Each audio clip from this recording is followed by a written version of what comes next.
This is Conversation of the Birds, a story set to music, new chapters released weekly, written, composed, and read by Jamie Holcomb. The more things change, the more they stay the same. Our birds have entered into the Fourth Valley, and there's something right behind them. Let's listen.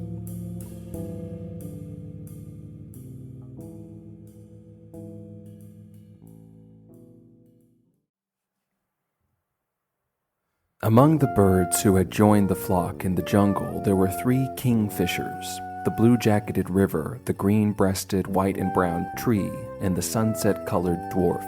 Cousins, the 3 fishers made their living by their perspicacity for diving.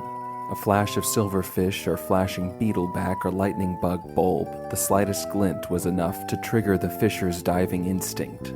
So when the dwarf caught sight of a flash of sapphire, without a second thought he dropped. The sudden movement and the cold absence between them signaled the other 2 cousins to tilt their beak-heavy heads downwards to catch a glimpse of gold and purple.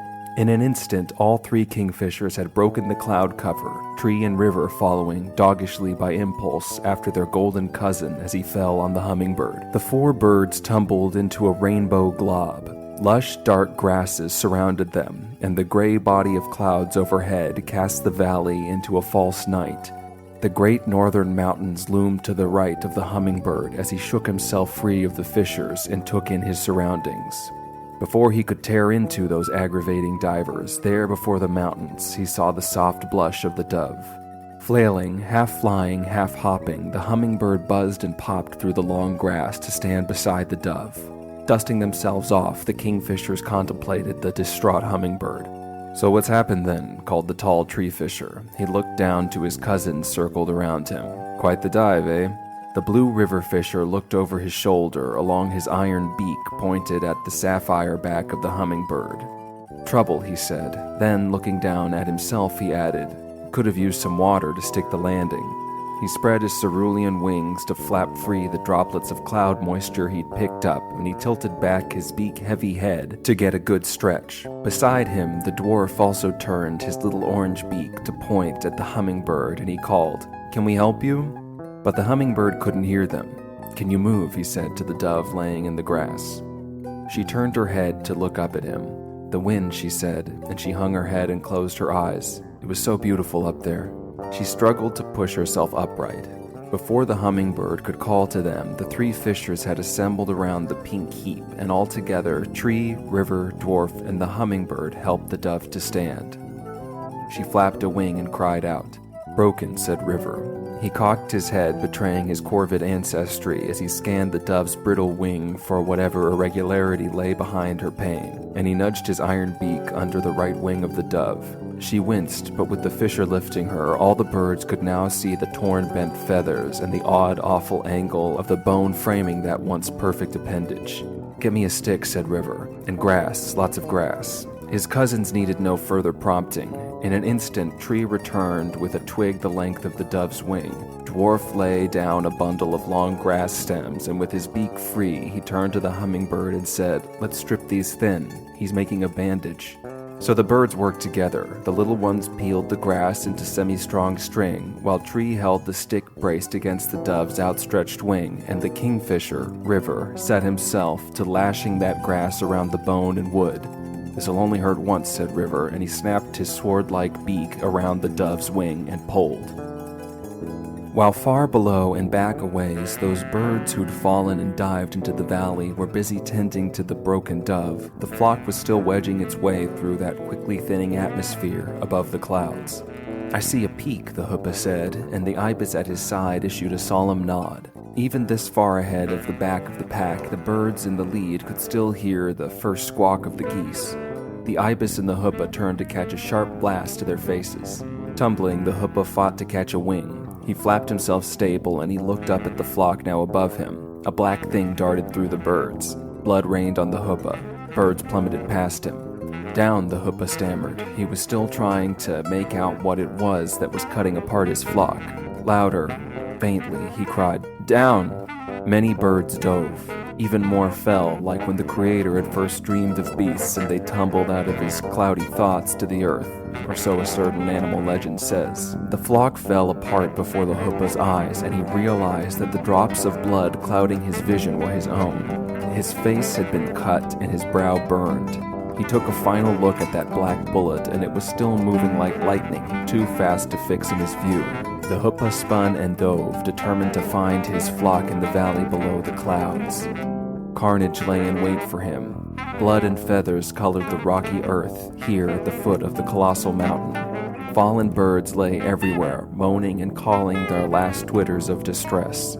Hugely, white shining, the stork lay striped and speckled with red. As the Hoopa fluttered to light beside him, the general raised his long, heavy head. "My sincere apologies," said the stork, but he could not keep that great sword raised for long. His neck trembled, and he had to lay himself down, back down in that bed of broken earth. "I would have liked," he said as he closed his eyes, "to have seen the stars." Like that it began to rain, and the thunder was gentle and distant. Who had survived that awful slaughter? The Hoopa sat in the mouth of a cave, contemplating the gentle rain now washing the field of battle. He watched for any further signs of movement in the grass, but all seemed still out there, where even in death the fallen bird still shone with so much color. He called, his piercing three-note signal. The Hoopa called into the valley, and he listened for any final response, hoping to hear the gentle coo of the missing dove. Beside him, the owls watched, wide-eyed and worried. The goose and the duck hung their heads together in mourning. The parrot conspired with the crow about private matters, a deeper conversation than the rest of us would be privileged to hear, and the vulture and the buzzard cooled in the corner in solemn contemplation. Finally, the Hoopa turned into the cave. He looked to the ibis at his right. Behind that silent mage who had guided the group thus far, the great blue heron loomed, razor-beaked and furious. And blazing white, even in that dark cave, there shone the mighty albatross. All of a sudden, everywhere, the Hoopa perceived dozens of jewel-toned eyes and iridescent feathers. "The flock persists," the Hoopa said, and he smiled gently. "Look." Before he could continue, the vulture spoke. "We've come this far," he said. "Isn't that right?" Twitters and coos rose among the birds. "What's it all for unless we keep going?" "What about your wager?" said the crow.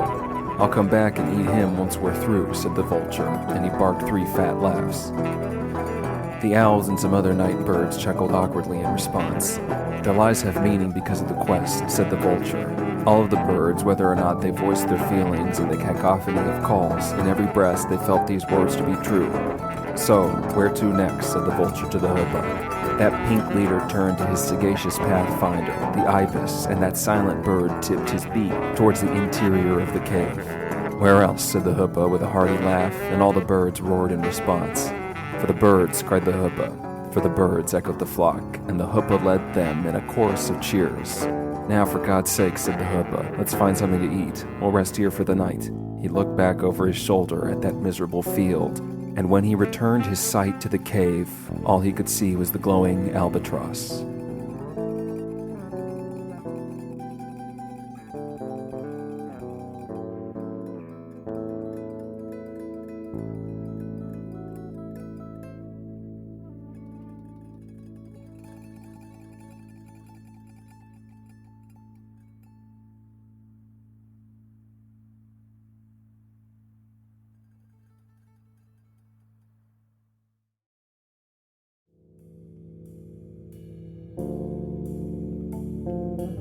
This has been Conversation of the Birds, a story set to music with new chapters released weekly, written, composed, and read by Jamie Holcomb, produced by Supermoon.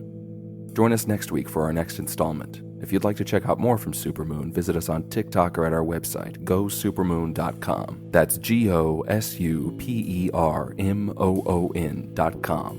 The quest continues next week.